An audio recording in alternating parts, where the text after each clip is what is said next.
Hello everybody. I'm very excited to talk about a very argumentative topic that has engaged the whole philosophical community throughout ages. We are going to talk about the demarcation of science. Unfortunately, some knowledge came out and was claimed to be part of the scientific knowledge, but in fact, it's not. This kind of knowledge is called pseudoscience. Before we define what is demarcation and what are the views on this issue, we shall answer some questions. What is science? Science is the branch of knowledge that is based on intellectual and practical activities and experiments. Science is used to explain different phenomena in nature using physics, chemistry, and biology.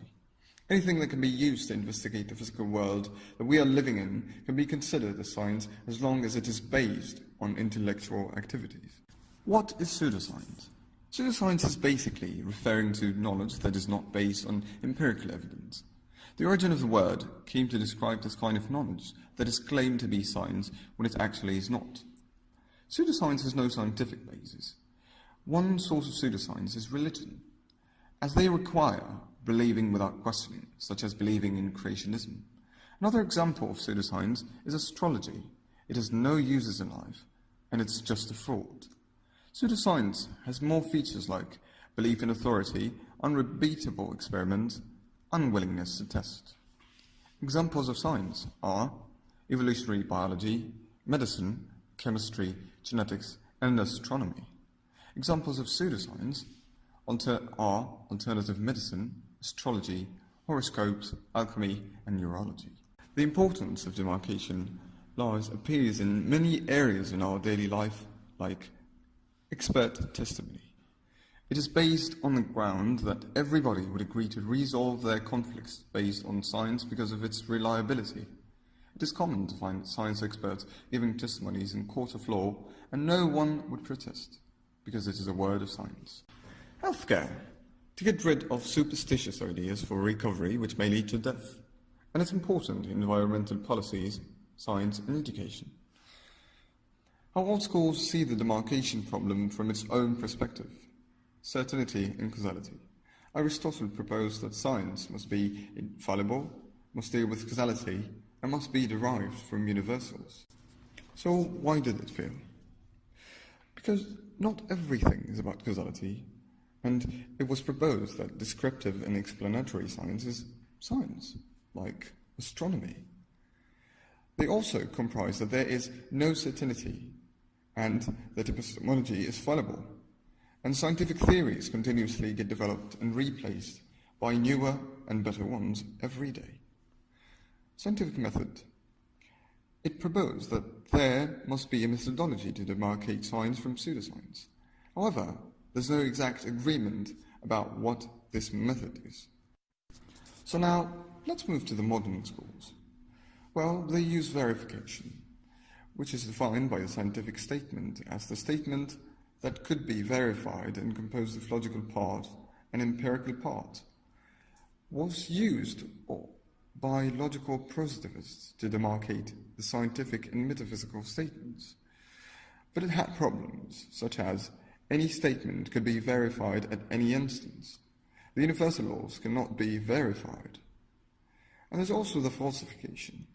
This idea was proposed by Karl Popper, who said that statements or systems of statements, in order to be ranked as scientific, must be capable of conflicting with possible or conceivable observations. But it also had problems.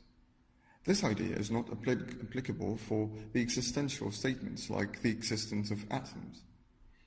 He also hadn't taken into account that some pseudoscience may claim that it's falsifiable. Consequently, it's to be categorized as a science like astrology. We also have puzzle solving. Thomas Kuhn suggested that normal science, which is science that exists in transitional phases of scientific revolutions. Normal science procedures depend mainly on puzzle solving technique rather than experimentally testing the theories. Regarding the scientific progress, this idea is proposed by Lactus. Science doesn't deal with isolated theories or hypotheses. If this program has its own theories that can make surprising impacts or predictions and replacing each other, so this research program is considered as scientific.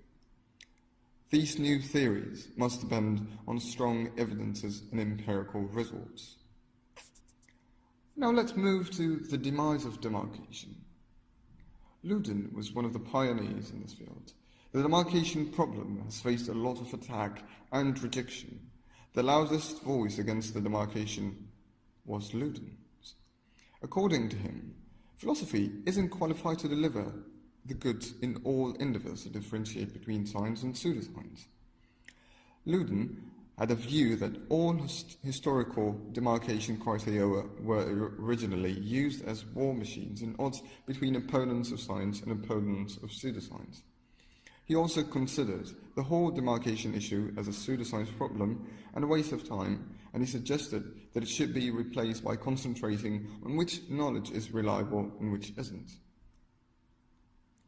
The results of all this is that the work on demarcation has waned after Luden. However, it has been revitalized in these recent days because of the importance of this problem and the inefficiency of considering every kind of knowledge on its own to be scientific or not. As if to conclude, it is our way to state that knowledge is scientific and reliable and which isn't. We can depend on this by making a list of what is science and what is pseudoscience proposed by the respected scientific community, which people can rely on.